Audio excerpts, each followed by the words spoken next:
on the show Ancient Aliens, although I don't think he appears on that show as much now as he used to back in the day. But he's a very interesting guy, to say the least, and I'm glad to see he tries to get extraterrestrial conversation involved in his work, because when it comes down to it, there's no other explanation than that when it comes to the way the past really is.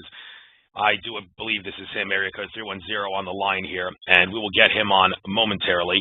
But first, I will spend about 8 minutes max on the news, courtesy of Alex Jones and company at InfoWars. Ukraine crisis. How much war does Washington want? The propaganda that the rest represents the hope of the world is a great lie. I've said it a zillion times already when I cover the news at the beginning of every show, and I'll say it again. The United States of America is the Roman Empire of the modern era.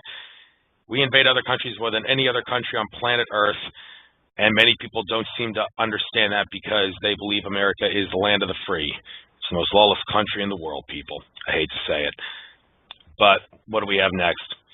Soylent Green Company wants you to eat your favorite celebrity. Company wants to make salami from celebrity body tissue. Okay, kind of creepy, isn't it?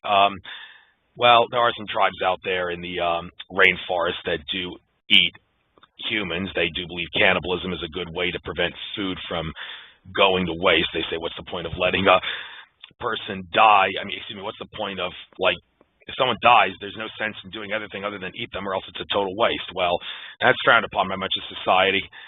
But, wow, I don't even think I want to know what this company is. But anyway, moving on. CIA, Al-Qaeda using Syria as base of operations to attack West. U.S. government publicly runs Al-Qaeda, and so does British intelligence and the Saudi Arabian government to a great extent. And says your U.S. specializes in creating terror threats, then used to seal your liberty. Yeah, invade a country with Al-Qaeda, you're leading Al-Qaeda, say, we need to invade that country because it's being invaded by Al-Qaeda. And then they go to invade that country under the guise of fighting for freedom, and they say, we need to take your rights because of terror threats like Al-Qaeda when they're the ones running it all along. I know I'm preaching to the choir to some of you, but there are people out there who still don't understand this. Next article. Rand Paul, why can't Obama unilaterally end NSA spying? Since when has the president waited for congressional authority to do anything? Yet Obama is the most dictatorial president of all time, no questions asked. And if he can sign anything to the law as he wants, let me make it clear, an executive order is null and void if it applies outside the executive branch of government. It's in our Constitution. The president is not supposed to be a dictator. He's supposed to be a quarterback who calls the shots, and his teammates in Congress and the Supreme Court, and Congress is supposed to have the most authority because they're the most diverse, are supposed to decide whether or not the president's plays are valid, but Obama seems to think he can sign anything to the law. So why doesn't he unilaterally end NSA spying? Oh, yeah, that's right, because we need to spy on you to keep you safe. NSA spying is not about safety. It's about preventing whistleblowers from coming out. It's about keeping you in a state of fear and helplessness and suppressing your consciousness, because that's what spying on you does all the time. And it's also used for insider trading, as a matter of fact. See what people are going to do so you can predict the future, and then you can engage in insider trading. So it ain't got nothing to do with safety. And Alex Collier says there is extraterrestrial involvement with the NSA in regards to gray aliens. Maybe we'll talk about that in the show at some point. No, I don't know. It's not really Michael Cremo's work there. But anyway, video report, 8 herbs changed this man's life. This guy's supporting super male vitality. That stuff InfoWars sells. It's supposed to make men feel really, really special and really upbeat, balance out their testosterone levels. Well, they're trying to suppress male and female consciousness on planet Earth. The powers that be are, especially the female energy, because Mother Earth is a feminine energy dominant planet. And this super male vitality, it may enhance male consciousness a little bit. I'm sure it does. So, hey, if any of you men listening want to upbeat in your life, try super male vitality from InfoWars. But what do we have here? Facebook accused of astroturfing Reddit to silence criticism. Did company hire web trolls to game comments after Oculus purchase? I don't really have time to look into what this is all about, but Facebook, they are a New World Order front group in many ways. To monitor what people are doing, helps the NSA to a great extent. Facebook does, censors people. Let me make it clear, Facebook advertises as a comments. If you post within their rules, they cannot selectively ban people who post within their rules. If they do, they must change their rules because they advertise as a comments. The fact that they're privately owned is beside the point. their selective censorship is illegal. It's false advertising. Got that? False advertising, and I've been victimized by that a few times. But point is here, did the company hire web trolls? Well, a company would probably hire trolls, just like the government hires trolls to keep things from becoming public, things like extraterrestrial cover-up and forbidden archaeology that we're not supposed to know about. All right, 2 more articles before I get Cremo on here. Customer with gun rescues Home Depot security guard from syringe attack. Let this be a lesson. Never bring a dirty syringe to a gunfight. Well, if you wanted to learn all about dirty syringes, listen to my interview I did a couple weeks ago with Leslie Manukian, the producer of the documentary The Greater Good, which talks about the true dangers of vaccines, why you should never take vaccines, flu shots, and in regards to guns, if we lose the Second Amendment, we lose everything, people. You need to have guns. You're better off having a gun unless you do not believe in using violence to escalate violence. Those who do not believe in using violence to escalate violence will probably be better off without a gun, but the Founding Fathers put the Second Amendment in our Constitution so we could protect ourselves from tyrannical government. And you have to likely understand that, people. Please do, or else we're in trouble. Former Blackwater mercenaries hired as thought police in eastern Ukraine, hired to suppress protest mood and neutralize leaders and activists. Yeah, control leaders to make sure you go along with the New World Order's plans and make sure activists don't get the truth out and rile up the public to go against the government. Look, you can make this whole thing about Ukraine, whatever you will, about whether or not Russia should have gotten the Crimea like it did. Crimea was sort of like what Puerto Rico is to the United States. That's what Crimea was to Russia, even though it's part of the Ukraine. So, I mean, I think it's better, of course, that Crimea joins Russia than it does the European Union, considering the European Union is a stepping stone to global government. And we don't want global government, because by that I do not mean a democratic government or a Republican government. I mean a totalitarian government or authoritarian at the best. All right, so that's it with the news now. So without further ado, I would like to, I believe this is Michael Cremo. Let's see if it is. Area code 310, Michael Cremo, is that you? Yes, it is. How you doing, Michael, or should I say Druta Karmadasa, to show you respect for your religious. Did I pronounce it correctly? That's your devotional name, yes, right? Yes, you did. That's my spiritual name that I got from my spiritual master. Yeah, because it said that on Wikipedia, and, well, you know Wikipedia, you really can't trust it, certainly not when it comes to extraterrestrial stuff, but I'm glad they gave you credit, give them credit for that one, for showing respect for your faith.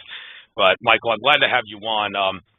We're going to, for the most part, try to keep it archaeological-based and not extraterrestrial-based, but, of course, you know, extraterrestrial has to come up in conversation because, as I explained in the introduction, there's no other explanation for the way the forbidden archaeology you've described actually is. But before we get into what the true nature of forbidden archaeology actually is, let's talk about who is suppressing the true history of planet Earth's true history. Who is suppressing it, and why are they suppressing that? To the best of your knowledge, please explain that. Well, the scientists who are supporters of the current dominant theories of human origins have managed to convince governments around the world to give them a monopoly in the education system. And basically, they are giving very materialistic answers to the question, who are we, where did we come from? Basically, they're saying we're machines made of molecules in competition with each other for survival, financial survival, political survival. And this is a very useful idea for powerful, influential circles in the world today, because what it does is it gives people an extremely materialistic set of values so that they think that to produce and consume more and more material things as part of competing groups is the main purpose of human life. So there are powerful forces in the world today that benefit from that. They benefit from the huge amounts of wealth that are generated by that intense concentration on material production and consumption. And, you know, they want to see it continue. If we had other ideas about our human identity and origins, then we would have a different set of values. For example, if we understood, hey, we're all beings of pure consciousness who have temporarily come under the spell of the material energy, and our main purpose in human life should be to satisfy our material needs in the most simple, natural, fair, and efficient way possible, while putting most of our human energy into developing the resource of consciousness, that would be very bad for the people who are now very, behind the scenes controlling this world. They would rather see everybody working hard as part of competing groups engaged in conflict with each other and competition for economic survival. That's all very beneficial for their interests. That's the way that I would see it. So that's why I think there are those who really do not want to see what the real history of our human species is, because if we knew the real history, we'd see that the current explanations of human origins just don't work, and we're going to need new explanations, which would result in an entirely different set of goals, values, and things of that sort. Okay, thanks for covering that. And I think we might as well start this show off with a bang. Atlantis and Lemuria. I've heard you talk about that on Ancient Aliens. There was one segment I remember where you talked about how Atlantis is associated with the god Poseidon.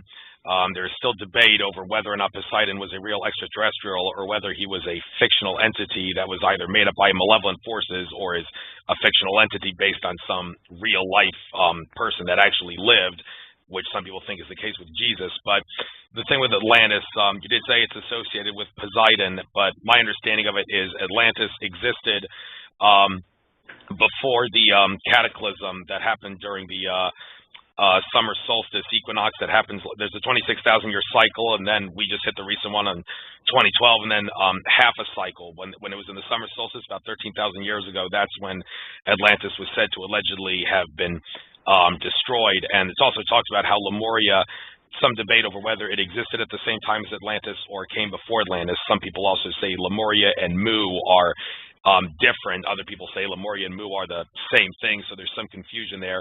But there seems to be a consensus that there was Atlantis and Lemuria were extraterrestrial colonies on planet Earth, and then after the cataclysm, all hell broke loose, and some say it was because planet Earth was invaded by malevolent extraterrestrials. But from an archaeological standpoint, get into what you know about Atlantis and Lemuria, and then after that, get into what you know from an extraterrestrial standpoint. Well, Atlantis and Lemuria aren't the main focuses of my research. My research is basically inspired by my studies in the ancient Sanskrit writings of India, which really don't refer to Atlantis. That's an idea that comes from Greek philosophy. Many people think it began with Plato writing about it and hit some of his works. So, these ideas, and Lemuria was a concept that was invented in the 19th century. And, these aren't really the main focuses of my work. What I find interesting about them is that they refer to worldwide catastrophes that wiped out civilizations. And I think that's a fact. I think there have been periodic catastrophes that have wiped out human populations on various parts of the earth. That's something that is spoken about in the ancient Sanskrit writings. They involve a cyclical concept of time, and in between cycles there are devastations that take place. So I think that the basic concept behind Atlantis and Lemuria, namely that there have been advanced civilizations that have been destroyed by different kinds of catastrophes, either natural or artificial, is something that I'm prepared to accept. Also, the concept of extraterrestrials is something I'm prepared to accept, but my understanding of it may be a little bit different than that of many other people. I have kind of an expanded conception of what it means to be an extraterrestrial being. Some people, some researchers propose that whatever extraterrestrials there were or are flesh and blood types of beings just as we are. But as I said, I have an expanded conception of what it means to be an extraterrestrial, which may involve more subtle types of beings or spiritual entities that descend from higher levels of reality to the level which we inhabit. So my conception of extraterrestrials would include not only flesh and blood types of extraterrestrial beings from other planets, but higher dimensional beings that sometimes people use the name angels or gods or goddesses for. And, I think the term extraterrestrial, the way that I use it, would include all of those different types of beings. In one sense, I would say we're all extraterrestrials in the sense that we should have a proper understanding of what a human being really is. Like many scientists and people influenced by their ideas will tend to think today that a human being is just a machine made of matter and that's all there is to it. But I think that's only part of the story. Within that machine made of matter that we call our body, there is a conscious self that is non-material. It can exist apart from the body. It has an origin beyond the world of matter on what I call the level of pure consciousness. So as conscious beings, I think we're all extraterrestrials.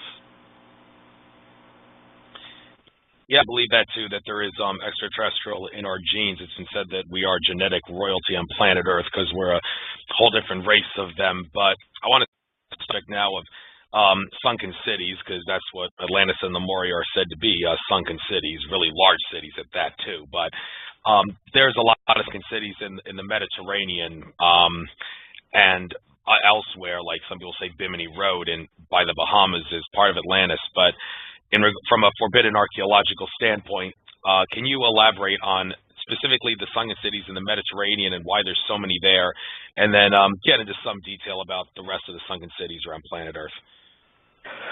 Well, the sunken cities aren't my main focus of research, but it's just a part of the general scientific understanding of the history on this planet, is that for the past 10 or 20,000 years, sea levels have been rising. And with that rising of sea levels, that means areas of the planet that were once inhabited, where there were settlements, are now under water. And of course, this fits in with the whole concept of Atlantis and Lemuria and things like that, the idea of sunken continents or sunken cities. Off the coast of India, there's a sunken city called Dwarka, which is described in the ancient Sanskrit text. It's stated that about 5,000 years ago it went under the water, and marine archaeologists have dived there and they have found the remains of a sunken city.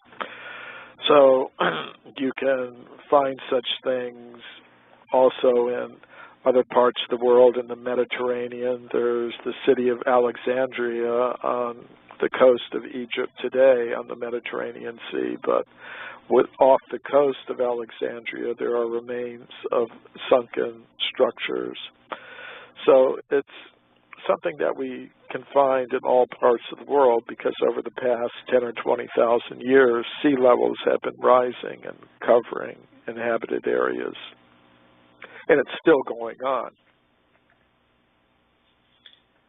Yeah, and I would like to talk about get into India stuff for a little bit, because I know that is your specialty, stuff involving India, because the Sanskrit text and your devotional name says it all too there. But want to talk about the writings in the Mahabharata and the Bhagavad Gita. Those two sources have been referenced countless times on the show Ancient Aliens, and Georgios Tsoukalos once said that he'd be out of a job in India because everybody there talks about extraterrestrials like it's everyday knowledge, which is kind of ironic, because here in America, which is supposed to be the land of the free, where you have free speech, you talk about extraterrestrials, you'll lose your job or tarnish your reputation. I think that's ridiculous. But anyway, why is India such a hotspot of extraterrestrial acceptance? And please, after you get into that, get into the Bhagavad Gita and the Mahabharata, what they are and their connections with forbidden archaeology and history. Well, the worldview of ancient India was that we exist in a multi-level cosmos that's inhabited by all kinds of beings. According to the ancient Sanskrit writings of India, there are 400,000 human-like species scattered throughout the entire universe, and some of them are humans like us, some of them are more subtle beings. We might call them not just extraterrestrial, but extra-dimensional beings. And these ancient writings, they also describe spacecraft. They were called vimanas, and there were different types of them. They're mentioned in the Mahabharata. Bharata is the ancient Sanskrit name for what we now know as India. So this was a historical work about the actual history of Bharata, or India. And the Bhagavad Gita is one chapter of the Mahabharata. The Mahabharata was an extensive work. It's actually a monumental work. It's just thousands of pages in its original form. And the Bhagavad Gita is a chapter of that book that deals specifically with the essence of spiritual philosophy. And it's known all over the world. Bhagavad Gita is known in many different countries. Mahabharata maybe not so widely known, but the Gita is very well known. So the descriptions in the Mahabharata and other ancient Sanskrit texts give a lot of information about vimanas, spacecraft. So these things are very well known and among the population in general, so they're very accepting of these things. The idea that there are extraterrestrial beings, that they do visit the Earth, that sometimes they make use of vimanas or spacecraft. Therefore, these ideas are in fact part of the culture in India even today. Okay, and I want to get into more detail about the vimanas, because they talked about on Ancient Aliens and also many shows on the UFO TV Studios YouTube channel. By the way, I do want to give a shout out to that UFO TV Studios YouTube channel for doing a forbidden archaeology documentary that featured your work. Very interesting documentary. Recommend all of you listeners watch that. But in regards to vimanas, they seem to say that the texts go in great detail about what the vimanas were like and how they were powered. Could you get into that? What they describe in great detail, what they're like and how they're powered. Get into that, please. Well, there were different kinds of vimanas used on different levels of the cosmos. We now inhabit a very dense level of the cosmos, and therefore the vimanas here are made of the denser energies. They're made of metal, they're made of the chemical elements and rely on that. Some of the ancient Sanskrit texts make use of terms like mercury-powered engines for such craft. But then there are craft from more subtle dimensions of reality that were basically powered mentally by mental energies. And then there were vimanas or craft from the higher spiritual levels of reality that were powered by spiritual elements. So there are different kinds. There are some very interesting descriptions in a book called the Bhagavad Purana of a vimana that was used to attack a city on earth. There was, according to the Mahabharata and other Sanskrit texts, there have always been forces of good and evil, of light and darkness, battling for control of the universe. It's been something that's been going on since time began. So thousands of years ago, there was a king on earth named Shalva who was allied with the forces of darkness in the cosmos. So he was allied with these demoniac forces. So the engineer of these demoniac forces, a personality called Maya Danava, gave King Shalva a vimana made of metal in order so he could use it for his warfare on Earth. So this is kind of an example of extraterrestrial technology transfer, which we sometimes see described in some of the modern UFO alien types of literature. So this was going on in ancient times even, extraterrestrial technology transfer. This King Shalva got a spacecraft from the engineer of the demoniac forces in the universe, and he used it to attack Lord Krishna's city of Dwarka in India about 5,000 years ago. And he flew this vimana over the city and started raining down weapons to destroy the city. Some of the weapons, as they're described, they resemble energy beam weapons. They're described as being like lightning bolts. So the defenders of the city were trying to shoot this vimana, this spacecraft, down. It was a huge craft, according to the descriptions, and it could disguise its location by manifesting duplicate forms of itself so that the defenders of the city couldn't tell which was the real spacecraft. It was like there were several of them appearing at once. And this is something that's used in modern military technology and electronic warfare. If a missile warhead is coming down, it can display false radar images to the defending radar so that the radar defenses get confused. They can't tell what are the real warheads or airplanes and what are the false ones. So that appears to be a modern type of technology, but apparently it was existing thousands and thousands of years ago. So this airplane, this spacecraft, was doing that, manifesting several duplicate forms, appearing here, disappearing, appearing and disappearing. And eventually, however, it was shot down and it crashed into the ocean off the coast of Dwarka. And maybe that would be a place to look for remains of a crashed UFO. Okay, and the Indian texts, how far back do they claim human history is?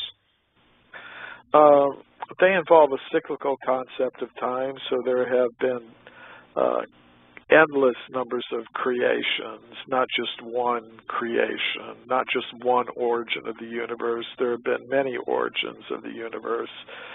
Universes come into existence, they go out of existence, they come into existence again and again in endless cycles of time. And during all of them, humans have been present. So the most recent creation cycle began about 2 billion years ago. So, according to the ancient Indian historical text, humans have been present on Earth since that time, since that creation event began about 2 billion years ago. The creation event is called the Kalpa, or the Day of Brahma.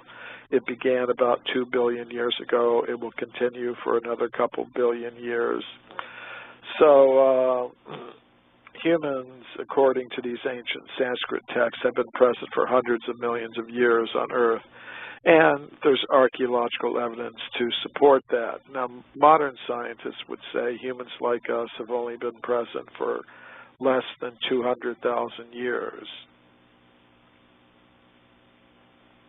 Okay, and on the subject of human history on planet Earth, I'm going to need to elaborate for a few minutes on this, and you'll understand why when I'm done.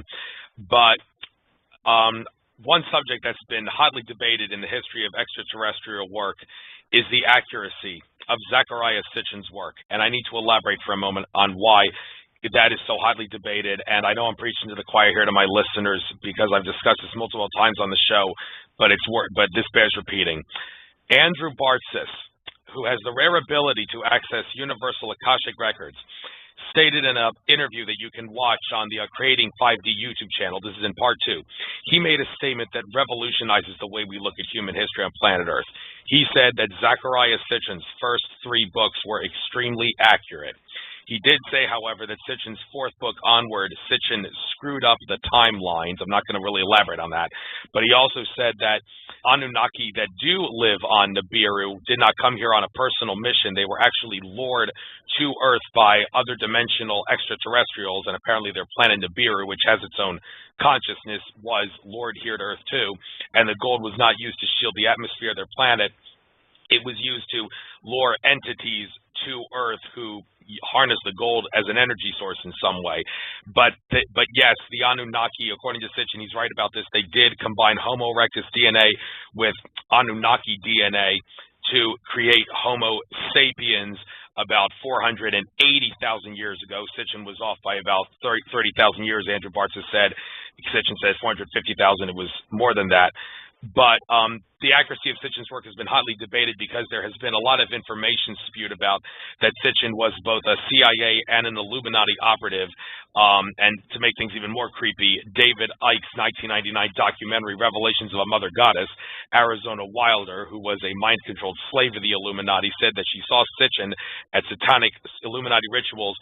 She said he was a shape-shifting reptilian alien who had the job of disinforming humanity about the reptilians and Illuminati. And David Icke said, well, that might explain why Sitchin warned me not to say anything about reptilian aliens in my work when I asked him not to say anything about why he didn't say anything about reptilian aliens from Sumeria in his work, because there were a lot of reptilian and serpent motifs from ancient Sumer, and Sitchin didn't say anything about that.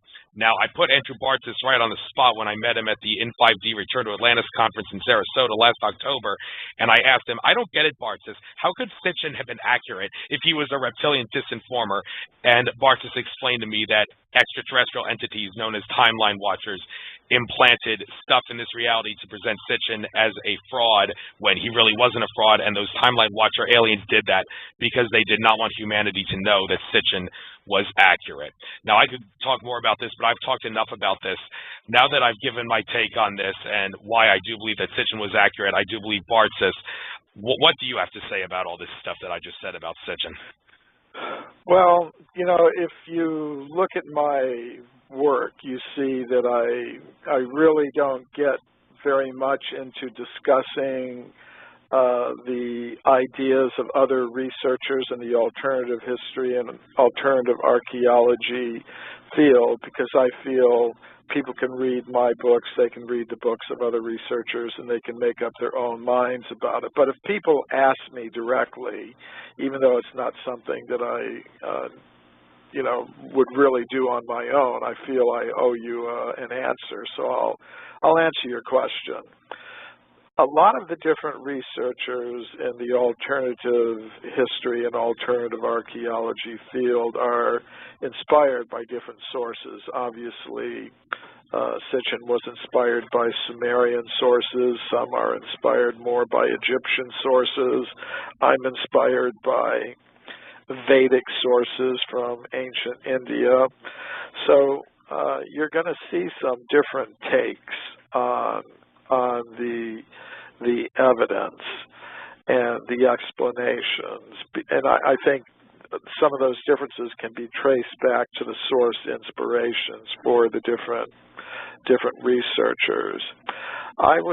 First I'll tell you what I have in common with Sitchin.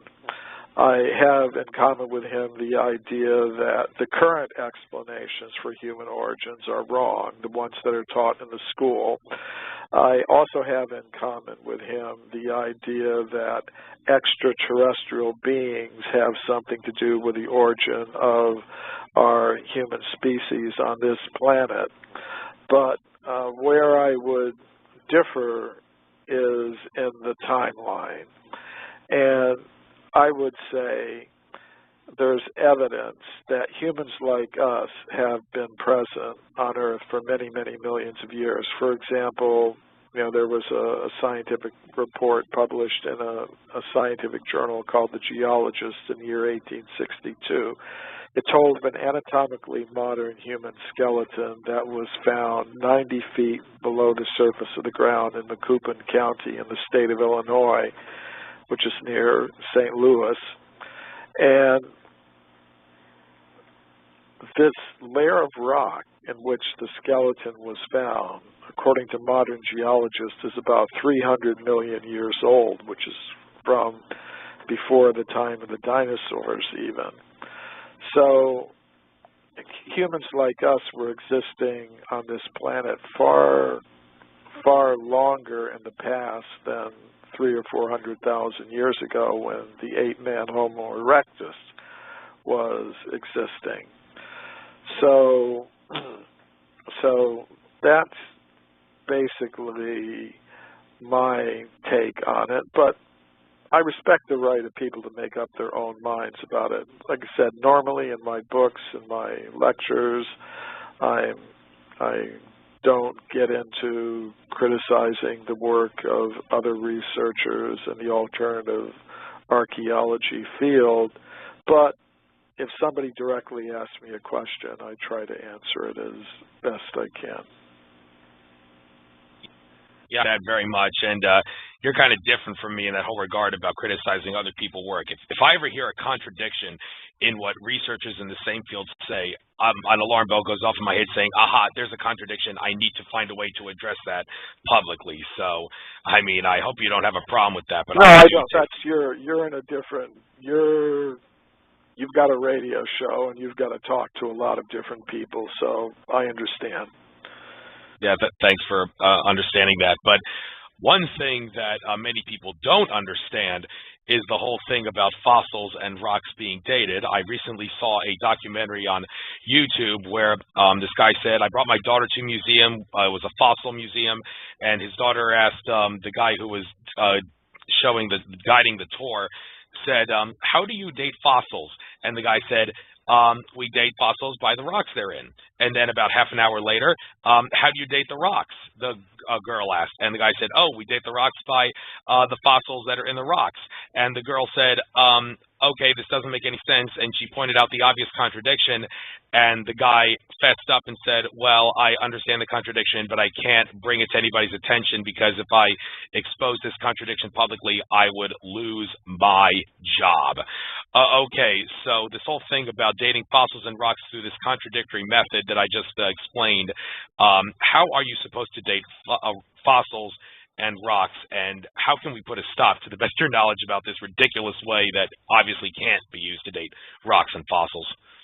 Yeah, well, I think obviously there is kind of a contradiction, between the two methods that you stated. Dating the in a circular fashion in the way that you were describing. Now, one way that scientists have developed for breaking out of that cycle is direct radiometric methods for dating the age of layers of rock, especially volcanic layers. there are different methods that allow them to do that. For example, volcanic deposits can be directly dated using the potassium-argon method, and other layers of rock can be dated by other radiometric methods. So if you find something that is solidly embedded in a layer of rock and you can show that it didn't come in there through some fissure or crack or some burial or something like that, that it really belongs in the layer of rock in which it's found, and you have dated the layer of rock, then that can give you an age for the bone or artifact that's in that layer of rock. Now, you could say, in reply to that, well, the dating methods are inaccurate. And that is, I mean, I run into that, like suggestion. But as far as I'm concerned, if scientists want to admit that all their radiometric dating methods are all wrong, then I win. Or if they want to admit that there are human bones, human artifacts, and footprints in layers of rock that have been dated by their radiometric methods as being millions of years old, I also win. So either way, I win. If they want to admit all their dating methods are wrong, fine. Then we don't know anything about anything. And that's okay with me. It means you can't support your current theories either. Or if you want to admit that there's a lot of evidence that contradicts your current theories, that's even better. So either way, I win. Right, right. And I want to get into the whole thing about human fossils. We seem to have found all sorts of different species of human-type fossils on planet Earth. We got the Lucy, we got the Iceman, we've got the Star Child skull, and maybe this is should be viewed as all the more confirmation that ET contactees are right when they say we are genetic royalty. Like Alex Collier said, his ET contacts told him that the reason the aliens are so interested in planet Earth is because we are genetic royalty. So based to the best of your knowledge, do you think, yes, all these different types of human fossils that we found and remains are signs that we are genetic extraterrestrial royalty? And what are the key things that you think people should know in regards to this whole subject of many different human fossils existing? Well, I don't deny that all these types of fossil beings existed. Generally, what scientists try to do is arrange them in some sort of sequence, starting around 6 or 7 million years ago. They would say there isn't anything even remotely human before 6 or 7 million years ago, they would say. And they say around 6 or 7 million years ago, you get things very primitive, ape-man-like creatures between 2 and 3 feet tall. They call them Australopithecus, that are sort of a little bit more advanced than an ape or a monkey, and sort of a step towards something human. And then they would say around 2 million years ago, you get the first creatures that are kind of, you might even mistake them a little bit, for human, not completely human, but of the kind known as Homo erectus, or a little bit later, Neanderthal. And then finally, they would say about 200,000 years ago, you get the first anatomically modern humans.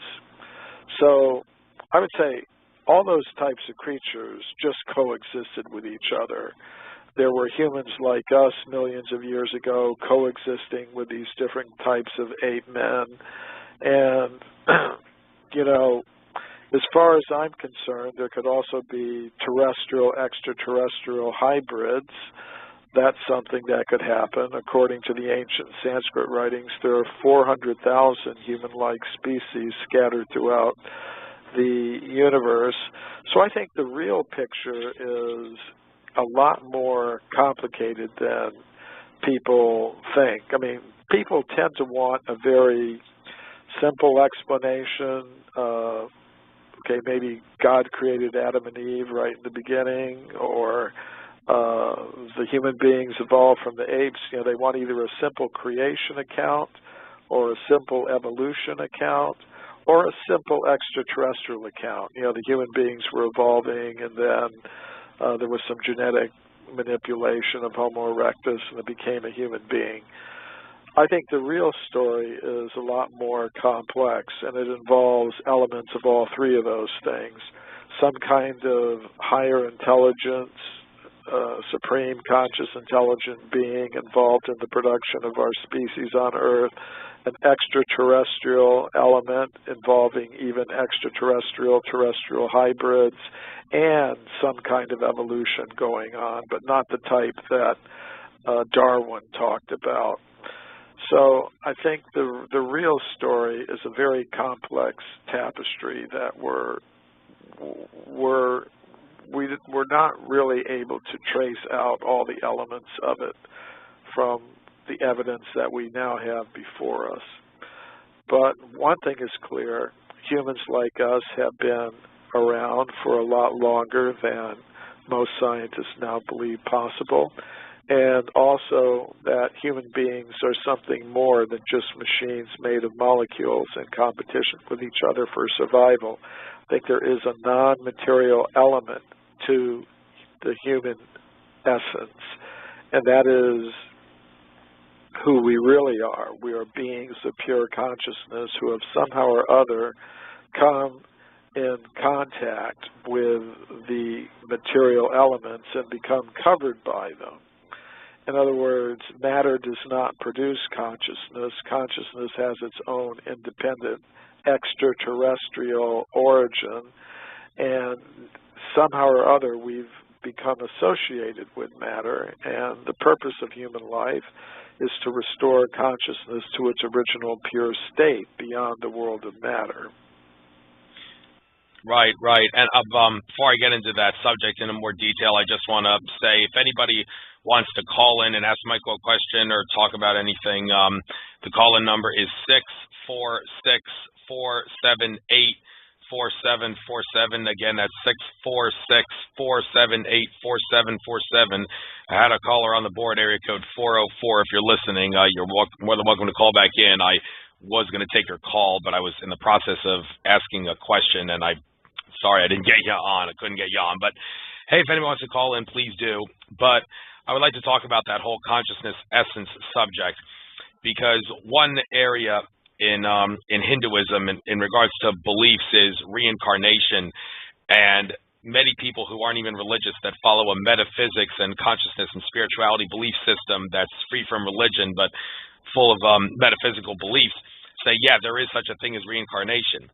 But, and there's a big but here, Andrew Bartzis, that Akashic Records reader who I mentioned earlier in regards to Akashic Records and of Sitchin's work, being able to read Sitchin's work through Akashic Records, he actually said, yeah, reincarnation does exist, but it is not our friend. You do not want to be reincarnated because malevolent entities or extraterrestrials, whatever word you want to use, that are in control of our reality on planet Earth to some extent, impose reincarnation as a consciousness and spirituality essence suppression system. When you die, you don't want to be reincarnated. You actually want to ascend to higher levels of consciousness, and reincarnation is a roadblock to that. What do you have to say about that? Well, I think there's an element of truth to that. The idea isn't to keep reincarnating. The conscious self by nature is eternal. It has no beginning, it has no end. But when it comes into contact with the world of matter, it takes on a material form, a body that does have a beginning and an end. And consciousness identifies itself very heavily with that temporary body, and therefore it becomes subjected to all kinds of fears and anxieties, which can be exploited by those wanting to keep conscious selves in the world of matter, working and producing wealth and power for those who are into exploiting such things.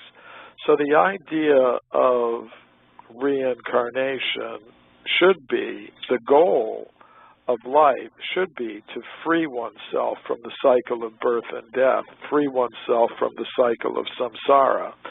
But it may not be so easy, so it may take more than one lifetime in order to get completely free from that cycle of reincarnation by elevating consciousness, as the caller was saying, ascending out of the cycle of reincarnation. Yes, that should definitely be the goal, but if you don't achieve that in one lifetime, say if you make 5% progress towards the ultimate goal, then in your next incarnation, you'll start at that point. You're at the 5% point. And if you can finish the whole task in one lifetime, that's ideal. Become 100% free from reincarnation. That's the ideal thing. The only exception would be those very compassionate and merciful conscious selves that deliberately choose to remain in the world of matter to teach others and help them get out of the cycle of reincarnation. But otherwise, the goal definitely should be to get out of the cycle of birth and death in this material world. Yes, and in this regards to consciousness, it said that humans, we are infinite consciousness, where everything that is, was, and ever will be, because space and time are illusions, reality is holographic. Every small part of the hologram is a smaller representation of the greater whole, and consequently, this means that everything has its own consciousness, but it's the whole thing about planets having their own consciousness. I'd like to talk about that for a moment, because it has been said by some people, among them UFO researcher John Lear and ET contactee George Kavasilis. I spoke to him about this when I interviewed him. They said that every planet does have its own consciousness filtering system, and the kicker is this allows for life to exist on the planet. Not only would this validate Sitchin's theories that the Anunnaki come from Nibiru, because all those people who say life can't exist on a planet that far from the sun like Nibiru is, well, no, every planet has its own filtering system, so life existing on it in some way is not a problem. Is there anything in the Hindu text that maybe say something about planets having their own consciousness and consequently their own filtering system to allow for life to exist on it? And can you say, yeah, this is probably what reality is and NASA is keeping this from us? Yes. Each planet, each celestial body does have a conscious being associated with it. And this is reflected in a lot of the world's wisdom traditions, like for the earth. The Greeks had the concept of Gaia, the earth goddess.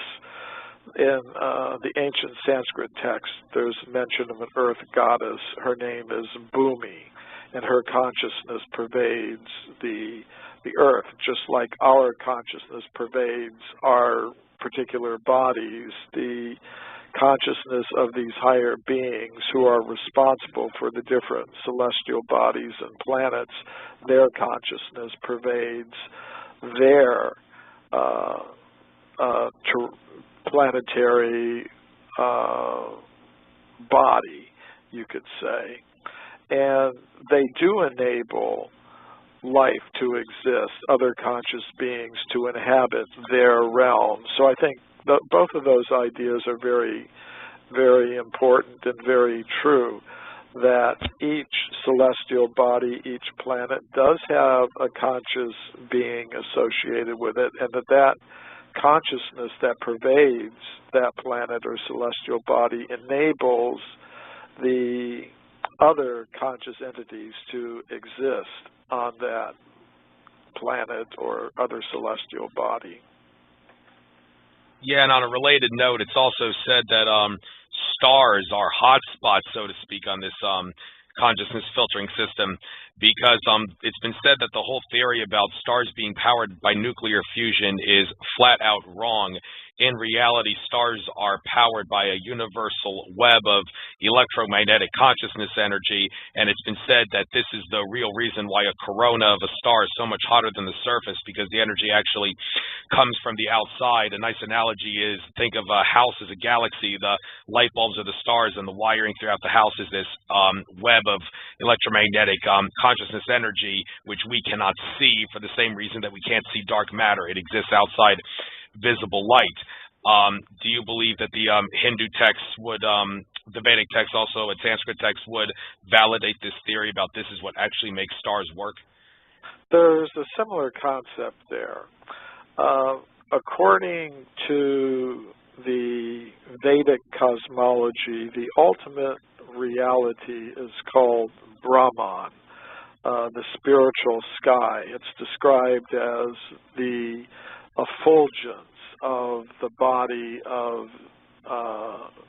Krishna, and it's a all-pervading spiritual energy that's characterized as being like an effulgence or light. And the material universes are in one corner of that Brahma Jyoti, and they're in a realm of darkness. The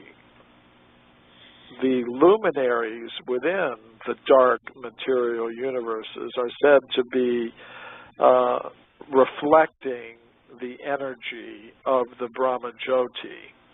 So that means somehow or other, even though the material universes are surrounded by walls of very dense energy that kind of cut off the direct shining of the spiritual sky or the Brahma Jyoti, somehow or other the energy of the Brahma Jyoti is reflected into the material universes and then expresses itself through what we call the light of the sun and the stars, like that.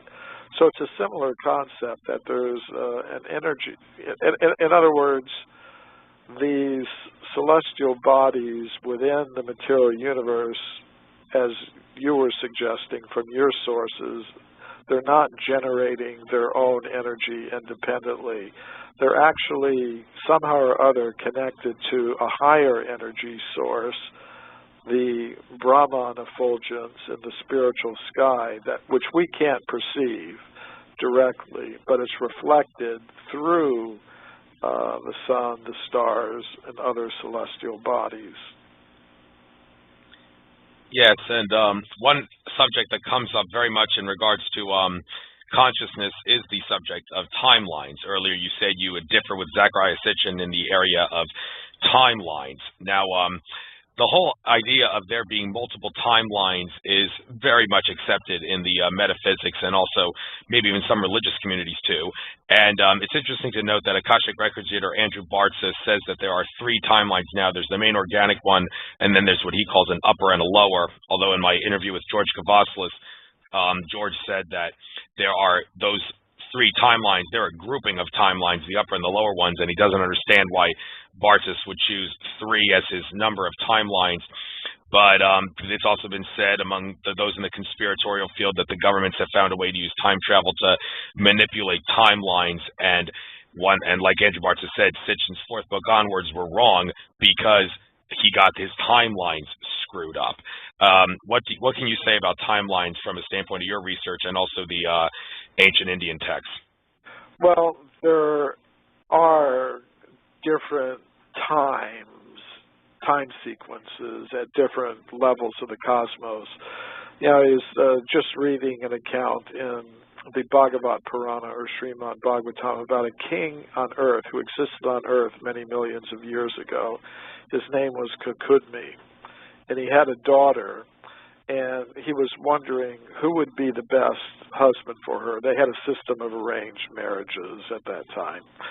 And he was thinking, well, this prince looks like a pretty good guy. This king looks like a pretty good guy. But he decided, let me go from Earth to the topmost material planet in the material universe, Brahmaloka, where the demigod Brahma lives, and let me ask him. So he went with his daughter from Earth up through the different levels of the cosmos to Brahma Loka, the highest planet in the material universe. And when he got there, he came to the palace of Brahma. And the doorman met him and said, "Who do you want to see?" And he said, "I'd like to see Lord Brahma." And the doorman said, "Well, he's at a music concert right now, but he'll be out in just a short time." So King Kukudmi and his daughter waited a little bit. And then after a short time, Brahma came out from where he was at the concert and said, "What can I do for you?" And this King Kukudmi said, "Well, I was thinking about different possible husbands who would be suitable for my daughter, and there was this prince and that prince and this king and that king." And Brahma started laughing. And King Kukudmi said, "Why are you laughing like that?" And he said, "Well, in the time you've been up here, millions of years have passed down on Earth. Actually, tens of millions of years. But," he said, "by the time you go back, when you go back, it'll be millions of years from when you came up here, but at that time there will be a certain person named Balaram, and I think he'd be the ideal husband for your daughter." So King Kukudmi and his daughter, they traveled back down to Earth. Millions of years had passed, and this personality, Balaram, was present on the Earth at that time, and the daughter, Revati, married him. What I find interesting is it sort of shows that at least it's possible to travel forward in time. I'm not so sure about traveling back in time, but I think forward leaping time travel is a definite possibility. Well, since you asked, if you have any doubts about time travel into the past, there is no such thing as the grandfather paradox, because you go back in time and kill your grandfather, you won't vanish out of existence. You'll just create another timeline, which is independent of the timeline you originally came from. That's what some other people who I've interviewed on this subject have told me. If I do hope maybe that helps explain something in regards to time travel to you and some of the listeners. But moving on, I would like to get onto the subject of Lemuria. Talk about it again. I know you don't research this much, but it has been said that when Atlantis and Lemuria collapsed, most of the people that settled in India migrated from Lemuria. The survivors did. And then the people that migrated from Atlantis, the survivors, they migrated to different parts of the world that were closer to the Atlantic. Is there anything in the Hindu texts that talk about people coming to India from a civilization in the past, and would it suggest that it was Lemuria and not Atlantis that happened? Well, no, not really. This is what I said. Like, different researchers are inspired by different sources, either from maybe contactee type information or channeled information or different wisdom traditions, Sumerian, Egyptian, whatever. So they may give different accounts. As I said, I'm more directly inspired by the ancient Sanskrit texts themselves, and they don't directly mention anything like that. What the parallels would be that they do mention periodic devastations after which the Earth has to be repopulated from higher levels of the cosmos. It's something like what people today call cloud computing. In other words, many people today, they have their computer programs and files and pictures and songs and videos stored on the cloud, so to speak, so that if the particular device, smartphone or computer that they're using becomes destroyed or inoperable, well, it doesn't create a problem, because you just get a new device and then you can still download all your files and programs and pictures and everything from the cloud. So apparently the Earth is something like that. There are periodic devastations where life, including human life, is wiped out on Earth. But at higher levels of the cosmos, there are beings called Prajapatis, generators of population, who have the wherewithal, they have what's needed to repopulate the earth with humans, plants, animals, whatever forms of life need to be reintroduced after these big devastations. So there are things like that mentioned, not exactly what you're talking about, but what I consider to be parallel ideas that may be related somehow. Okay, switching gears. The subject of nuclear technology being used in antiquity. It has been said on the show Ancient Aliens, among other sources, that Sodom and Gomorrah, they did actually exist, and what was told in the Bible is a nuclear disaster, and the evidence for that is if you go to where Sodom and Gomorrah are said to be the ruins of, well, first of all, if you can confirm, is there really proof that those places in question are Sodom and Gomorrah, and is there nuclear evidence there of nuclear weapons from antiquity, and where else around the world can you find evidence of nuclear weapons being used in antiquity? Well, you know, I haven't personally investigated Sodom and Gomorrah myself, so I can't really speak to that. What I can say is that the ancient Sanskrit writings of India contain descriptions of weapons that resemble modern nuclear weapons and their effect. They were called Brahmastras. And when you read the descriptions of these Brahmastras, it said that when they are set off, when they explode, it's like you would have millions of suns all gathered together in one place, which pretty much does resemble the effect of a modern nuclear thermonuclear bomb going off. And they, you know, it's interesting that Dr. Robert Oppenheimer, who was the physicist in charge of developing the atomic bomb for the United States during the Second World War, was, in addition to being a great physicist, he was also a student of the ancient Sanskrit writings of India. He was aware of these descriptions of these weapons. And when the first atomic bomb was tested at Alamogordo in New Mexico in 1945, he was in the bunker, and when he saw it go off, he started quoting some Sanskrit text from the Bhagavad Gita, and that refer to this idea of having a million suns in one place and of like destroying all the world with its radiation, and he was asked later what it was like to be present when the first atomic bomb was set off, and he said he corrected the reporter by saying the first in modern times. So there are descriptions of weapons resembling modern atomic weapons in the ancient Sanskrit writings of India, and there are even some claims that at a 5,000-year-old archaeological site called Mohenjo-Daro, there are signs that some of the buildings, which were made of brick and stone, were vitrified. Now, I haven't been there.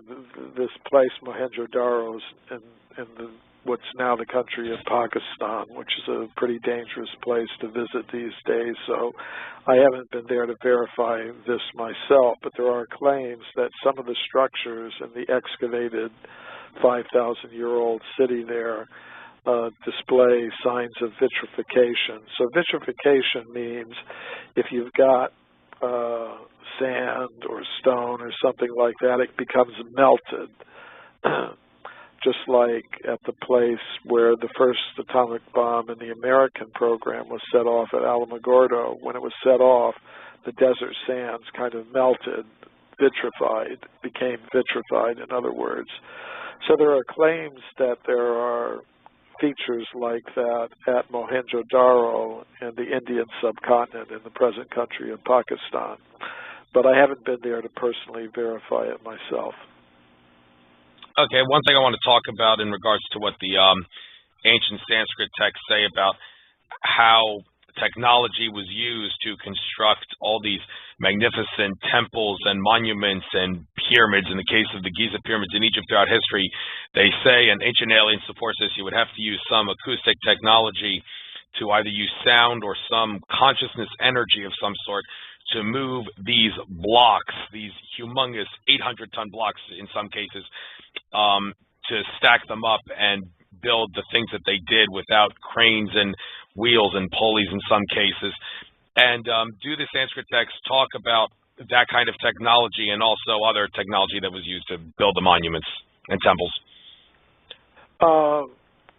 Yes, it is mentioned in some places that there were personalities, yogis, who by vibrating sound were able to construct or manifest whole cities and different kinds of structures. Sometimes it said they would bring structures from extraterrestrial sources and bring them down to Earth and manifest them here. So that would also happen. So yes, there is mention that there were personalities who by, I don't know what you would call it, sonic technology or thought vibrations were able to manifest structures and objects. And I think the whole aspect of, I mean, the sounds they used were called mantras. And I think there is a kind of mantra technology that could be used to manifest objects. And I think, sound does have a lot of power to it. They're able to use ultrasound now to do welding. You can weld metal with ultrasound. You can use ultrasound for sterilizing objects in hospitals and medical institutions. You can use sound as a weapon. Sound has a lot of power to it, and I don't think we're finished exploring all the different kinds of power that are there in sound vibration. Okay, and I'd like to talk about something that's really on the far out edge here of forbidden archaeology. The whole idea of the Earth being hollow, which I subscribe to, it has been said, and there are actually pictures that have been taken where you can see the holes at the poles of the Earth that Admiral Byrd supposedly flew into. Well, that's not a myth. That is the truth. He did fly there, and those holes at the poles, they can be seen in a few pictures that somehow managed to get put in encyclopedias. And it makes sense because as the Earth spins, when clothes in a dryer spin around, the clothes go to the outside, and there's a hole in the middle. Likewise, you would expect a spinning planet, all the material would go to the outside, and you would have like a hole in the middle, although the thing with a planet is the pressure from all the energy of the material that formed there before the Earth started spinning. All the pressure caused that to form like a miniature star, meaning that the core of the Earth is not iron like mainstream science tells us it is. It's actually a mini star of sorts, and there is actually higher dimensional life, they say, in this hollow Earth, which those in the metaphysics community call Agartha. And these higher dimensional humans that live in the Earth, it's not like a system of caves. It's actually like here on planet Earth, but it's daylight all the time. There is no night. But these higher dimensional ETs, or here should I say humans, although some might call them ETs because they're like not of this surface Earth, they don't need as much sleep, so it's not a problem that they're living in the daytime all the time.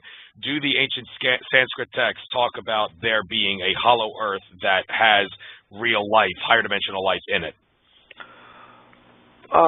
Not exactly in the terms that you're describing it, but they do talk about subterranean places where that are below the, see, they have a concept of the Earth that's a little bit different than the modern scientific concept, but there is the concept that there are different levels of reality. There are subterranean, what they call subterranean levels of reality that are inhabited by different types of beings, but it's, you know, it's not something that have really studied. You could say there might be a whole topic of forbidden geology, so to speak, but you know, I have to confess I haven't really looked deeply into that whole topic, but there are some parallel ideas, the idea of subterranean inhabited levels of reality that are there in the ancient Sanskrit text. Okay, and in regards to the ancient Sanskrit texts, talking about otherworldly areas, there are many different areas throughout the cosmos that often come up. You got the, when it comes to malevolent aliens, you got Draco, Orion, and Hydra. When it comes to benevolent aliens, you got the Pleiades. There are some benevolent species, they say, from Orion, and there's also from the Arcturus, and I could go on, but in regards, because there's a whole slew of different theories as to where good and bad extraterrestrials come from. But just for the sake of your research, do the text actually specify specific areas of the cosmos, star systems, where the good and the bad ETs come from? Yes, they're all extraterrestrials, and they have different planets that they inhabit. But see, sometimes the control of the planets can change hands. In other words, what are called the two basic types, the good and the bad forces within the universe, are called suras and asuras. Sura means godly, asura means ungodly. And sometimes the asuras take over the planets that are inhabited by the suras and vice versa. So sometimes they're changing hands. So it's not constant that you can say the good ones are coming from here and the bad ones are coming from there. Sometimes the planetary systems described in the Vedic cosmology, they change hands. You know, for example, there was an entity called Hiranyakashipu, who was on the side of the forces of darkness and took over practically the whole universe at one point. You know, just like we could see in the history of the world, sometimes a certain power will take over a whole lot of countries and then be driven out. So the situation in the cosmos at large seems to be the same.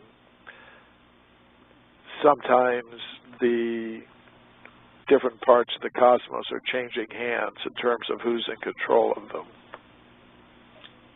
Right, and in regards to being in control, there seems to be a little debate over what role humanity is playing on planet Earth.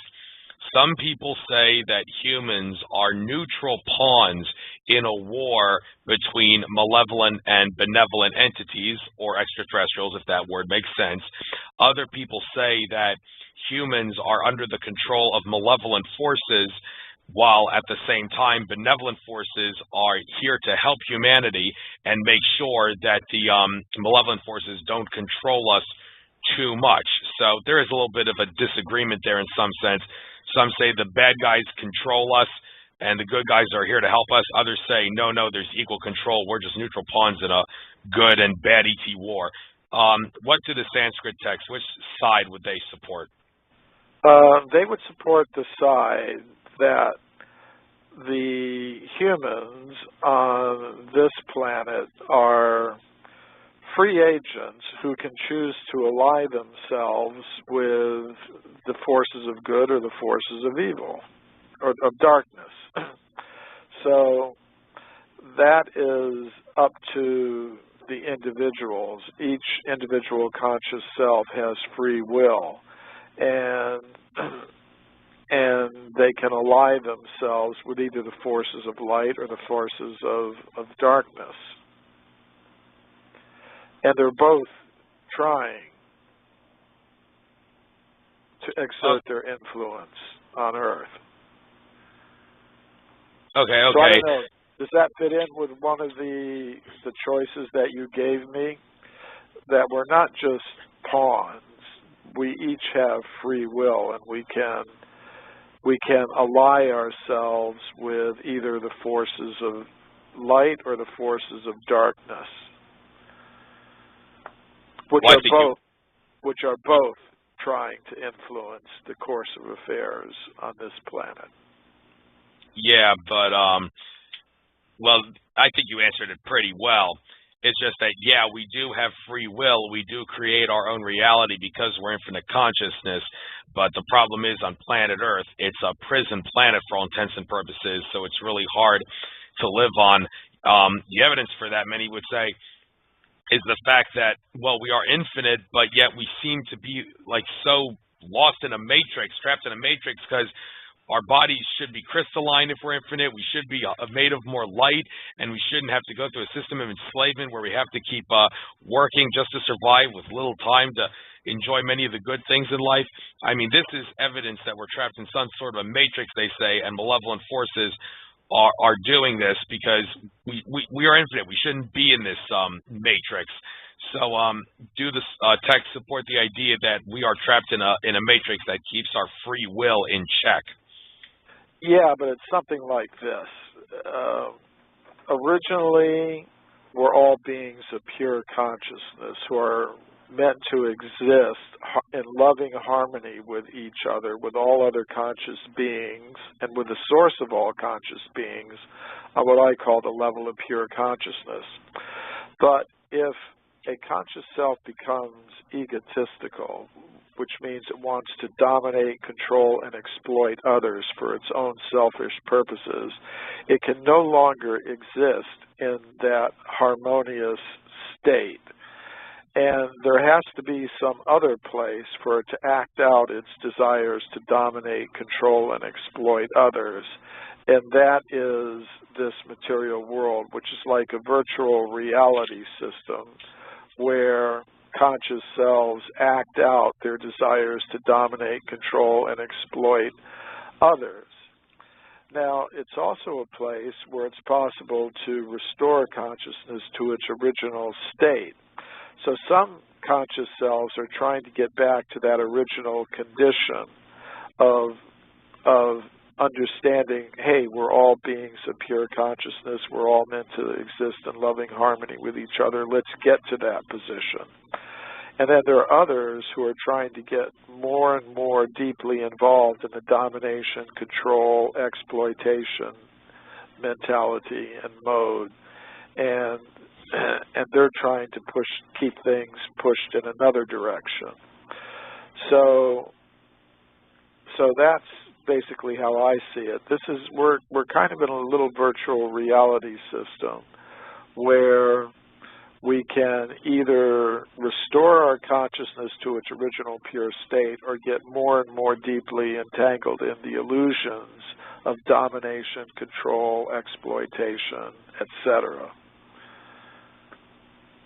Okay, and do the texts support the idea that we are here because we chose to be here so we could learn and go through all these hardships on this prison planet known as Earth to ascend? Do the texts say we chose to be here? We chose to become selfish, egotistical, domineering, exploitive, etc. We may not have imagined that this would be the result of it, but that is in fact the result of it. Okay, because some people say ET abductions, it's not an abduction because you chose to get abducted, so to speak, before you incarnated on this earth. I just want to clarify that's basically what I'm trying to say there. But moving on to another subject, I want to talk about the subject of Anunnaki for a moment. Most people are familiar with this with the work of Sitchin, but many people become confused about what the Anunnaki actually is. It's not one specific race of ETs like Sitchin researchers might think. That is just one faction of Anunnaki, the one from Nibiru. The term Anunnaki refers to a hodgepodge of both malevolent and benevolent entities or extraterrestrials that are the children of a universal geneticist known as Anu. And the Anunnaki from Sitchin's work are, for the most part, malevolent, which makes sense because they treated us like a slave species. But due to Sanskrit texts, even though they don't mention the term Anunnaki, because that's a Sumerian term, they support this idea that, yeah, there is a race of ETs that's a hodgepodge mishmash of, like, children of a universal geneticist. Well, here's how it would go. Originally, we all exist as beings of pure consciousness on what I call the level of pure consciousness. If the conscious self becomes egotistical, it can't exist in that state anymore. So it needs a place where it can act out its desires to dominate, control, and exploit. And that is the material universe. Now, when a conscious self comes here, it can't use its form of pure consciousness, because consciousness, according to this explanation, has an original form called a swarupa, which is eternal, full of knowledge, full of pleasure. It can't use that form for the purposes of existence in the material universe, which is a place for domination, control, exploitation, competition, and all of those things. So it needs another form. So it's given a form made of matter. Say, just like a normal human being lives on the land. If you want to exist in an alien element like water, you need a vehicle that will let you function in the water. You need a submarine or a diving suit. So on the level of pure consciousness, we have our swarupa, original form of pure consciousness, but if we come into the world of matter, we need a vehicle made of matter that will allow us to function on this level of reality. So those vehicles are provided by higher beings in the cosmos who are known as Prajapatis, generators of material bodies. And they generate these bodies by a process of reproduction. So bodies are vehicles for conscious selves. And they are generated, these bodies are generated by the reproductive activities of the Prajapatis. And once the first ones are produced on this level of reality, the first human bodies, they go on to reproduce themselves. When the plant bodies are produced, they go on to reproduce themselves. The fish bodies are produced, they go on to reproduce themselves. So there are millions of types of bodies that are generated by the Prajapatis as vehicles for conscious selves on this level of reality. So the human vehicle is considered the most valuable one because it's in the human vehicle that a conscious self can transfer itself out of the prison of the material universe and go back to the level of pure consciousness. So these higher beings called Prajapatis are the ones who generate by their reproductive activities the bodily vehicles for the conscious selves on the different planets in the material universe. So there is a kind of cosmic genetic engineering that produces the bodily vehicles for the conscious selves who enter the, as you aptly called it, the prison of the material universe. Okay, and speaking of aliens, little bit different story, but it has some common features. Right. And I want to stick with aliens for a moment here, because one area of extraterrestrial research, well, actually, that one thing that's used to help extraterrestrial research and UFO research is remote viewing. It always seems like there's a link between aliens, UFOs, and remote viewing. And remote viewing is possible because we are infinite consciousness. You can use your consciousness to see anything at any time, anywhere, because space and time are illusions. It's that simple. It's just that some people are better at it than others. Because our star seed extraterrestrials, so to speak, blessed certain people with that ability. But two things that are very intriguing in regards to remote viewing and extraterrestrials specifically. Jim Mars, in his book Alien Agenda, talked about in the remote viewing chapter how the CIA trained remote viewers, and two remote viewers who did not know each other were trained to perceive an extraterrestrial council of sorts, and they gave very remarkable descriptions that were consistent in regards to the alien council in question, as well as the ziggurat-shaped structure that this benevolent ET council that they were viewing was in, holding council in. And on the UFO TV Studios YouTube channel, there is a documentary that's basically a beginner's guide to how to do remote viewing. It won't make you a remote viewer overnight, but it's a nice beginner's guide nonetheless. And during the question and answer session, the guy who was the remote viewer said, yeah, remote viewers have seen that there are, for all intents and purposes, angels, not Christian or religious angels in any sense. It's just that that's the perfect phrase to describe them because they are mostly made of light. Their bodies are more crystalline than ours. They can float around because they're much less mass, and they usually don't get involved in our reality unless we ask them to because they're guardian angels. But if, like, the situation is dire, they have the ability, these guardian angels do, to, among other things, implant thoughts in people's minds so the situation at hand doesn't become so dire. So do the texts support any of this stuff about remote viewing being possible and alien councils and guardian angels? Yes, they do, but I'm going to have to take a few seconds break here to get a little bit of relief from a bladder thing, and I'll be right back with you. Is that okay? Perfectly understandable.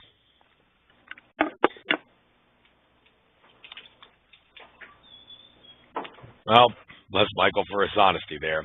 I actually had to take a bathroom break myself when I was a guest on the radio show of Elizabeth Mulligan, Diamonds Forever show this past Saturday, and during a tape she was playing, I had to run to the bathroom myself. So cut Michael a break. It's perfectly understandable. That's what happens when you do shows over an hour. But yeah, remote viewing, I tried to learn how to do it. I don't know. I don't know if I'm made out to be a remote viewer. We can all do it. It's just that certain people have the ability to harness it more than others. And Linda Moulton Howe in research project that she was presenting about on the UFO TV Studios YouTube channel talked about how UFOs were seen. Well, actually, not. Sorry for that interruption, Andrew. Yeah, I was just talking about how Linda Moulton Howe was using remote viewing to see. Well, not she wasn't using it, but she knew people that used it to see UFOs in the ground and military bases. But that's not what we're talking about here. Moving on to remote viewing, seeing alien councils and guardian angels. Is there anything in the text about that?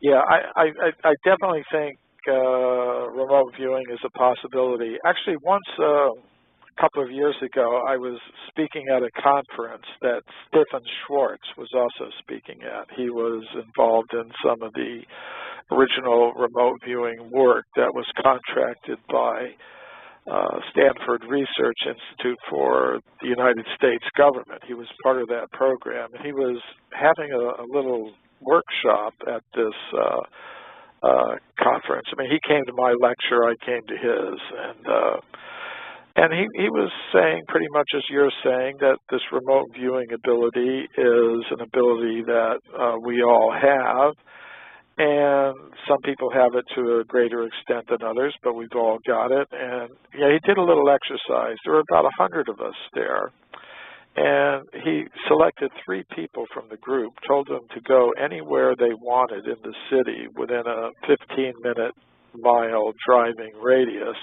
He gave them a camera and said, go to the place, take some video of it, and then spend about 15 minutes there and then come back. So meanwhile, back in the hotel where we were sitting, after about 15 minutes, he asked, because the idea was that these people were going to be mentally sending back the image of the place where they were at. And, you know, after they got to where they were. Those of us in the hotel, Stephen Schwartz asked us, okay, just write down the first image that comes to your mind. And yeah, the first, he said, don't question it, don't analyze it, just write it down. So the first image that came to my mind was candle flames in red glass holders. And so I just wrote it down. My mind was resisting it like anything because I thought the people had gone to a bowling alley. I was convinced mentally they had done that. But okay, I wrote it down. Then we were kind of asked to visualize, what do you see when you look forward? What do you see when you look back, when you look up, when you look down? I wrote it all down. And then later the people came back and they put, Stephen Schwartz took the videotape from their camera, put it in a projector, and the first image that came onto the screen was candle flames in red glass holders. So I was just shocked. I believe in this stuff, but they'd gone to a cathedral in Montreal. That's the city we were in. So it was just really pretty amazing. So the ancient Sanskrit texts, they do talk about this remote viewing ability. It was a yogic power, a mystic power that yogis possessed. And technically it's called Dur Darshana. So Dur means at a distance, Darshana means to see. And actually the Indian national television network is called Doordarshan. It's sort of named after this mystic power. So it is described that people who have this power, who have this, sometimes it's called divine vision, can perceive the activities of higher beings in the cosmos. Usually they're not visible to ordinary people, but people who have acquired these higher levels of perception, either through this darshan power, this remote viewing power, or through other means, can perceive this. Actually, according to the Bhagavad Gita, the text of the Bhagavad Gita was received through this remote viewing and remote hearing power. Actually, the scene of the Bhagavad Gita was a battlefield just before a great battle was to take place at a place called Kurukshetra in India. And at that time, Lord Krishna and Arjuna were having a conversation. So Arjuna was asking Krishna questions, and Krishna was replying to them. And the record of that conversation is the Bhagavad Gita.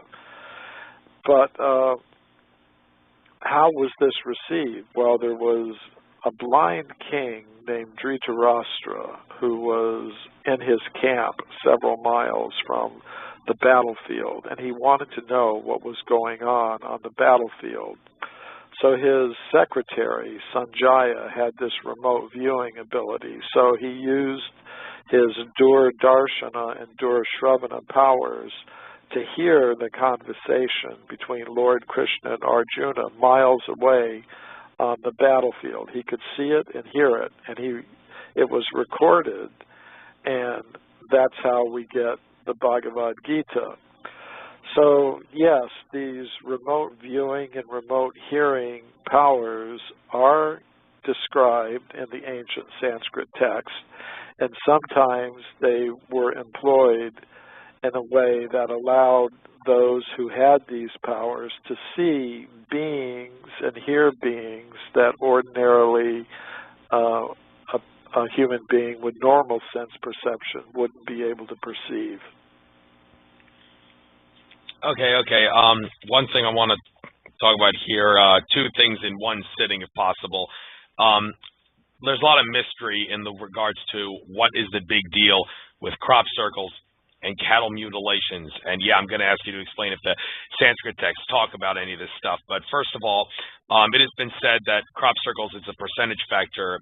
It has been said most of them are actually made by ETs that are trying to guide humanity in a specific direction by implanting a crop circle design that has an effect on the Earth and humanity on Earth at a subconscious level to guide us in a specific direction. There are some crop circles that are made by secret government technology, and there are also some that are made by the consciousness of Mother Earth. And I want to know if maybe the texts talk about crop circles or anything related to that. And also, there's a great mystery of cattle mutilations. Like some people say, like Linda Moulton Howe, like is basically convinced it's a genetic harvest of some sort. But then she's like, oh, but to what end? So, using your knowledge of the Sanskrit text, can you talk about crop circles and cattle mutilations and what are they really? I don't have any knowledge of anything that's directly there in the Sanskrit text about crop circles. What I do have is, some information that early in the 20th century, scientists on Earth were thinking how they could communicate with intelligent beings in other parts of the solar system or the universe. And one thing they were thinking of doing, this was actually proposed by some scientists, is that they could make representations of the Pythagorean theorem by cutting patterns into the forest in places like Siberia where there are huge pine forests.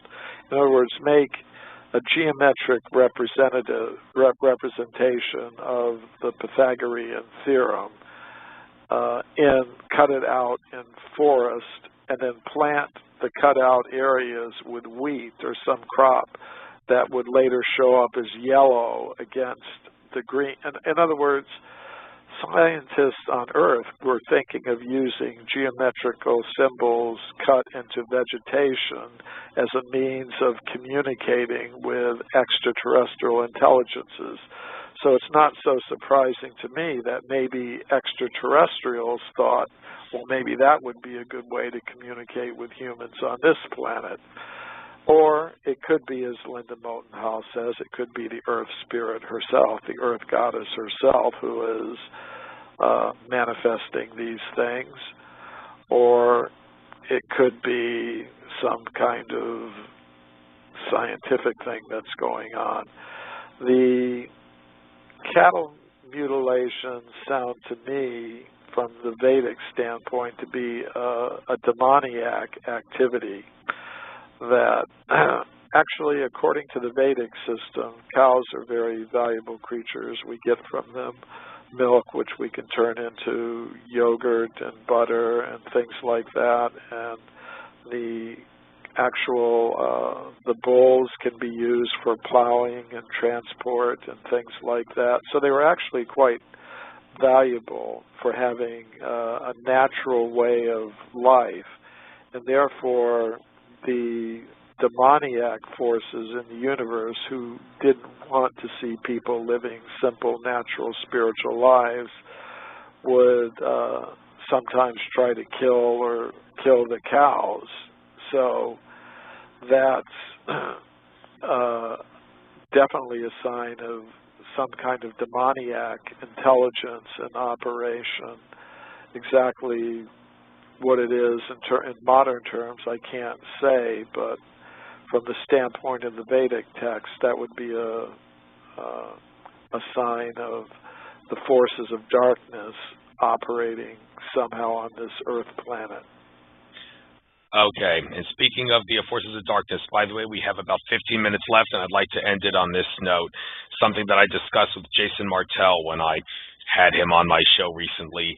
I would like to, since you've been a recent guest on the, a frequent guest on the show, Ancient Aliens, I would like to tell you the reason why I personally have a love-hate relationship with the show Ancient Aliens, and that I'd like to get your take on it.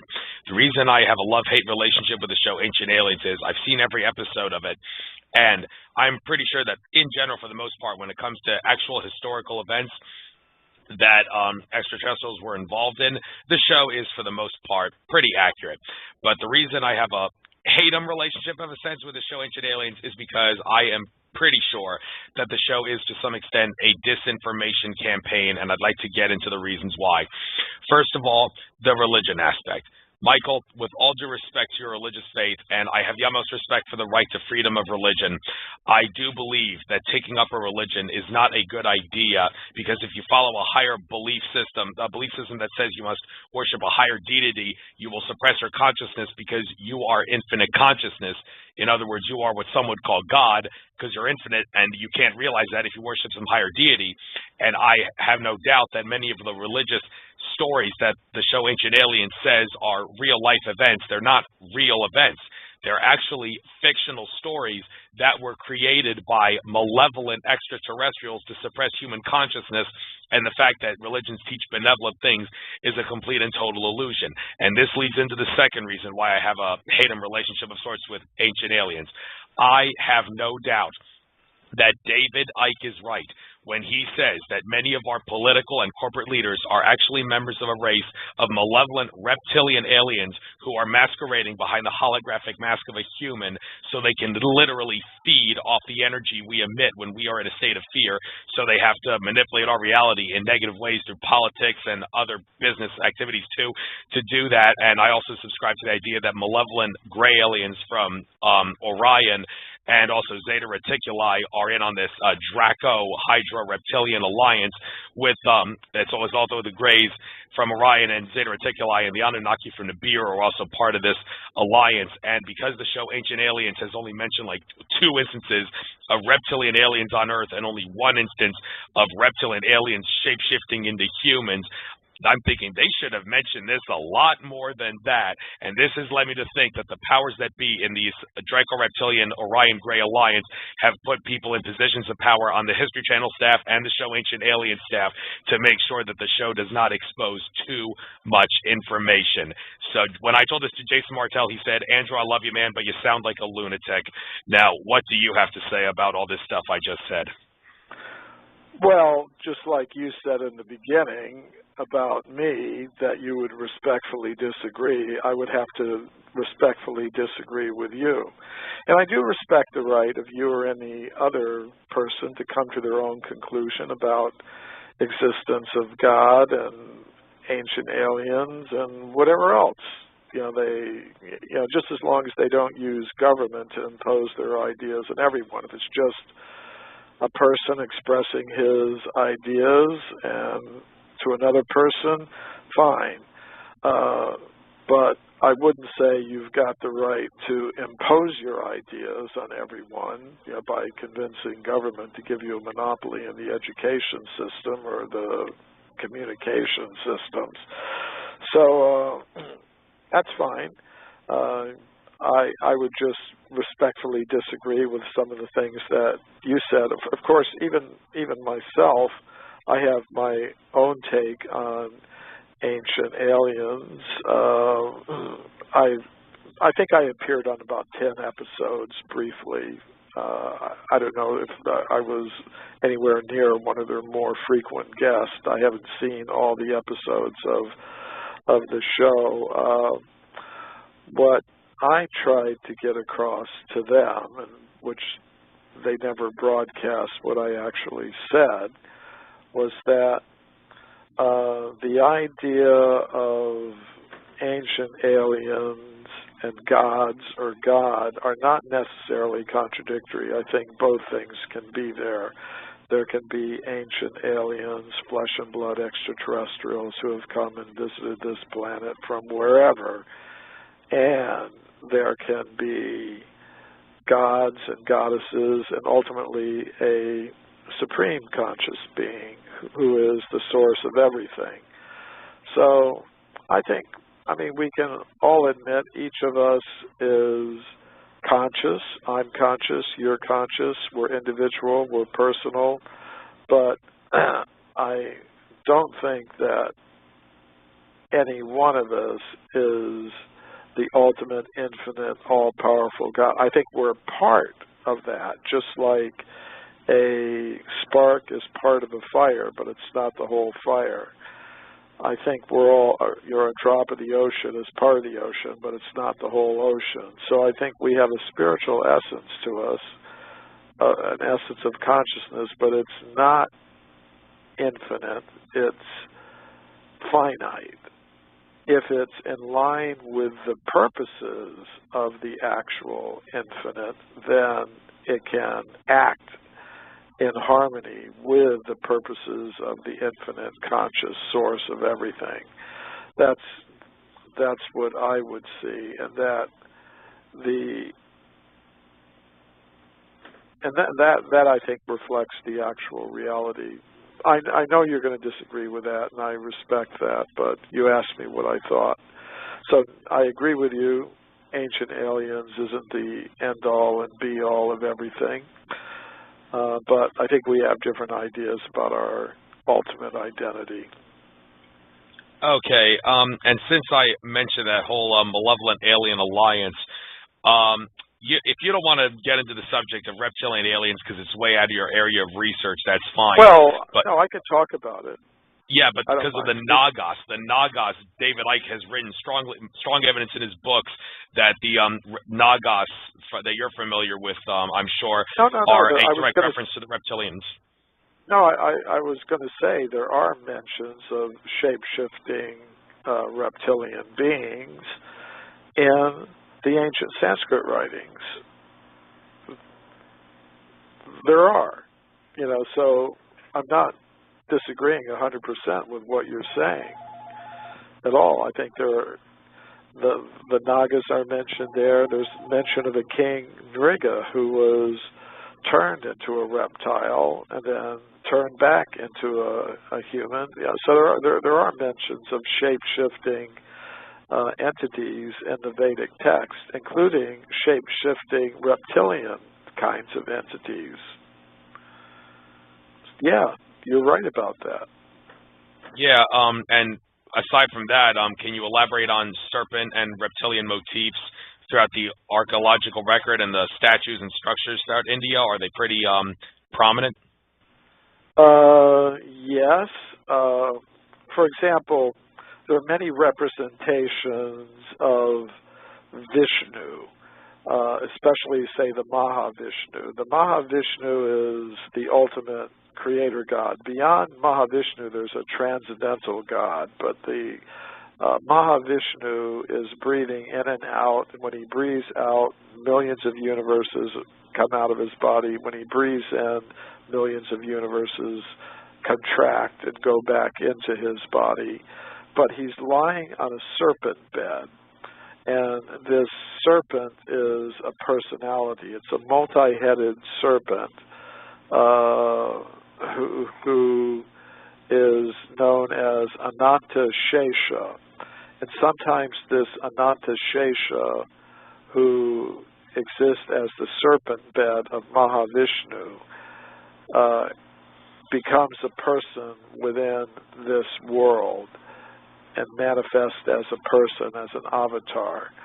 So, but you can see many representations in art and sculpture of Vishnu lying on a serpent bed. It's a very prominent figure in Indian art and architecture and religious worship. And there are also representations of a serpent being, an intelligent serpent being called Kaliya. There are representations of the different Nagas, as you were explaining. Kaliya was actually one of them. So you often see representations of these things in Indian temple art and sculpture. Okay, we got about 5 minutes left, so I just realized I have some questions in the chat room. Sean Cohen wants me to ask, can you ask Dr. Cremo about the animal kingdom on Earth? Who created them? Angels, fish and fowl, plants? Is there a God who created the animal kingdom, or were they all created by various soul groups in the astral world? They were generated by the higher beings called Prajapatis, generators of population, who generate bodily vehicles for the conscious selves who come into the material worlds. They manifested a wide variety of vehicles: human vehicles, plant vehicles, animal vehicles, insect vehicles, fish vehicles, because different conscious selves are on different levels of awareness, and they receive bodily vehicles suited to their level of awareness and consciousness. So, yes, the bodies of the living things that we see on this level of reality, the terrestrial level of reality, were originally generated by higher beings, demigods called Prajapatis, according to the ancient Sanskrit text. Okay, and is that true with the plants and the amoebas and those creatures? All of them. Plants, amoebas, any type of body, whether it's an amoeba, a plant, a fish, a bird, a human being, any other type of animal. Any body is a vehicle for a conscious self. So all these vehicles were manifested by the Prajapatis, the generators of populations. All right. We got about 3 minutes left, so I guess I'll quickly cover this. UFOs. Most researchers, many people don't agree with this, but most of them do, that the majority of UFOs we see today, in the present day, are actually of a malevolent nature, because the majority of them belong to the military-industrial complex, which many claim is under the control of malevolent extraterrestrials. There are other UFOs that we see that are benevolent ETs, and some UFOs come from different timelines, and some UFOs are, well, that's basically the gist of it. Most of them are the military-industrial complex. Don't have time to get into the other things, but based on your research in the Sanskrit text, do malevolent or benevolent forces for the majority control the Vimanas and other UFOs? You got 2.5 minutes. We have to keep in mind the time cycles. According to the Veda cosmology, time goes in cycles called yugas. During the first yuga, the Satya Yuga, everything is very spiritual, very nice, very benevolent, and the Vimanas or UFOs that come would be mostly under the control of the powers of goodness. However, we're now existing in the fourth yuga, which is called the Kali Yuga, which is a demoniac age, an age of darkness. So a lot of the UFOs and the similar type of phenomenon are going to be under the powers of darkness. But the forces of goodness are still there. They occasionally manifest. So, but if you're talking about the general trend, most of what we see going on today in the UFO field is craft that are under the control of the forces of darkness. Right. I'm glad you were able to use the cyclical aspect of your research there to clarify that. Most of the other people I've asked this to on my show didn't get into it that way. That was quite an interesting way of looking at it, the cycle aspect. But we are unfortunately out of time. Can't ask you any more questions. Michael, it's great having you on. I'm glad I was able to bring up some contradictions with your work and other people's work. That's one of the things I like to do on this show, to expose the true nature of reality. You were very informative. You know what you're talking about, and I'm going to take this moment to tell you the same thing I tell all my guests. There are some guests I would love to have on my show more than once. In fact, I'd love to have on my show more than once, including you. The problem is I have made a resolution to try to get as many different people on this show as possible before I start giving any one specific guest double dips, because that's the best way to do it as far as I'm concerned. So don't expect a call from me in the near future to be on my show again. There's a lot of other fascinating individuals who deserve some glory on my radio show. Okay. Thanks for having me on. And can I give a website if people are interested in following up? Yeah. You got 60 seconds.